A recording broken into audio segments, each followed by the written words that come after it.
Recebendo o senhor dentro do Congresso Nacional, porque o Congresso Nacional é o símbolo maior da democracia.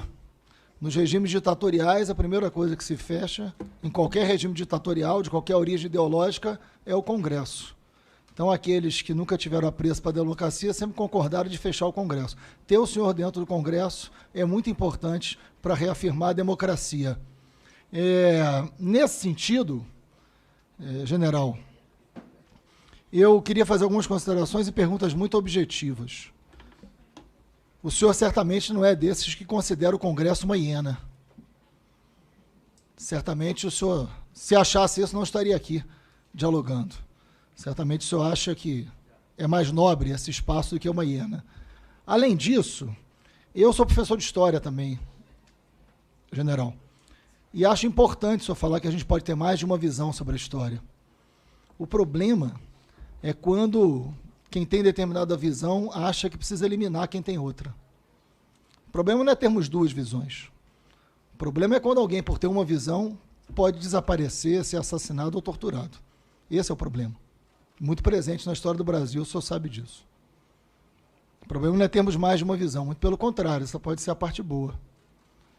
Além disso, acho que sobre o episódio da defesa do ato institucional número 5, feito pelo deputado Eduardo Bolsonaro, esse caso já está no Conselho de Ética dessa casa.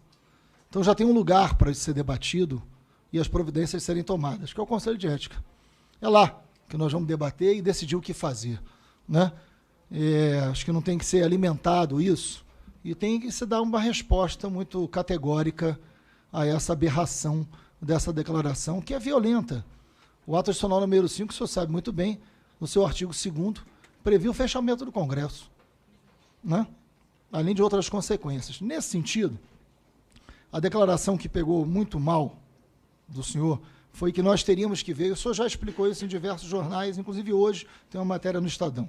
Não quero ser aqui desonesto em relação a isso. Mas a ideia de que nós temos que ver como seria um AI-5, claro que nós não temos que ver como seria um AI-5, porque, por exemplo, se fosse esse o caso, eu teria que perguntar: cassação de mandato, suspensão de direito político, fechamento do Congresso e censura. Qual dessas partes do AI-5 o senhor acharia que a gente teria que utilizar hoje em dia? Nenhuma, né, general? Nenhuma. Não é isso que a gente precisa. Então, não tenho dúvida de que isso está superado.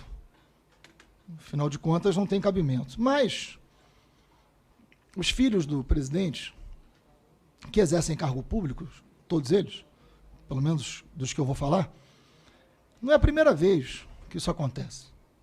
Um deles disse que a democracia não era o lugar onde as coisas aconteciam da melhor maneira. Disse isso publicamente. Depois tentou explicar, mas tem certas coisas que quando tenta explicar só piora. Outro disse que para fechar o STF bastava um soldado e um cabo. Então não é a primeira vez que manifestações vindas da família são manifestações agressivas à democracia e enaltecem ditaduras.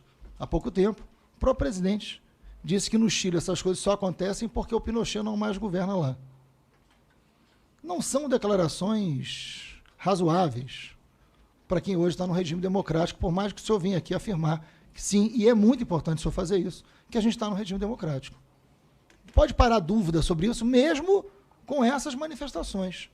São todas públicas, não estou contando nenhuma novidade. O senhor sabe que essas coisas aconteceram. Nesse sentido, eu caminho para as perguntas. O senhor falou aqui sobre a necessidade de monitoramento dos movimentos sociais e citou os índios. Presta atenção que eu não estou fazendo pergunta sobre o AI-5, porque eu acho que não tem cabimento e já disse aqui o que penso sobre isso. Eu queria que o senhor fizesse entender melhor, que eu acho que os movimentos sociais e os índios precisam de liberdade, precisam de autonomia, precisam de demarcação de terra. Não precisa desse monitoramento. Porque se é para monitorar alguma coisa, general, monitore as milícias no Rio. É muito melhor do que monitorar o movimento indígena. Faz muito mais sentido. Se é para monitorar alguma coisa que precisa nos proteger, monitore essa máfia estabelecida no Rio, que tanta gente de poder público hoje elogia e faz acordo.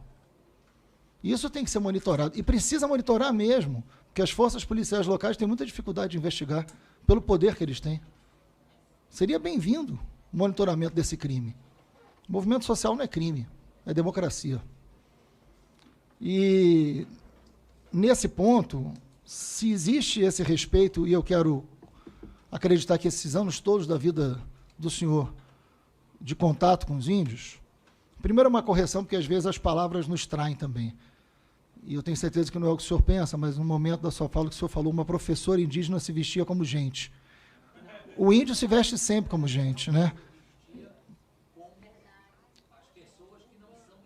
Não, sim. É porque o índio se veste da maneira que ele quiser, né? É isso. E ele não deixa de ser índio, muito menos gente. Mas é só porque eu acho que a palavra, isso acontece com todos nós, ela também nos trai, mas o respeito, só um minuto, gente, o respeito aos índios, ele pode se dar de uma maneira muito clara e material. Por exemplo, a Convenção 69 da OIT, que me parece, aí o senhor tem a chance de me esclarecer, que o GSI está pedindo para rever. E se não está, que esclareça, porque isso sim é respeito ao indígena. Porque a Convenção 69 diz que qualquer coisa, qualquer decisão que mexa com o interesse do índio tem que ser consultado. Isso está na Convenção 69 da OIT. Isso não pode ser alterado. Porque se a gente diz que a gente tem respeito aos índios, esse respeito precisa ser materializado. Está aí uma maneira de materializar esse respeito. Não altere a Convenção 69 da OIT. Isso sim é um sinal de respeito aos índios.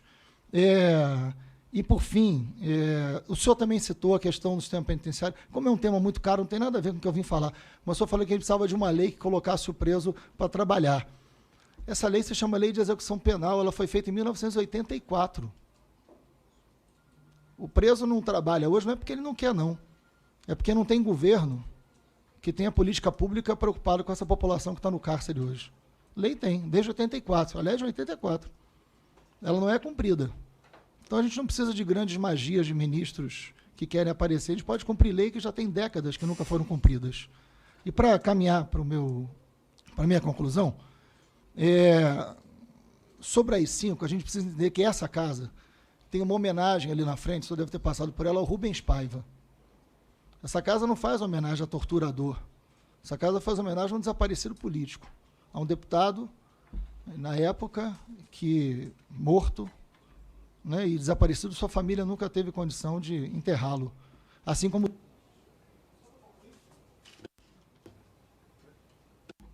Então, nesse sentido, é um desrespeito e uma violência muito grande com a família dos desaparecidos, qualquer parlamentar, qualquer autoridade pública que venha suscitar a memória de um ato institucional que foi tão violento e tão dramático para a família dessas pessoas. Essa casa homenageia o Rubens Paiva como uma maneira de homenagear a democracia, para que a gente não tenha nenhuma dúvida de que o tempo sombrio de uma ditadura não precisa mais voltar. Mas agradeço a sua presença e o diálogo aqui, que é sempre importante para a democracia. Obrigado.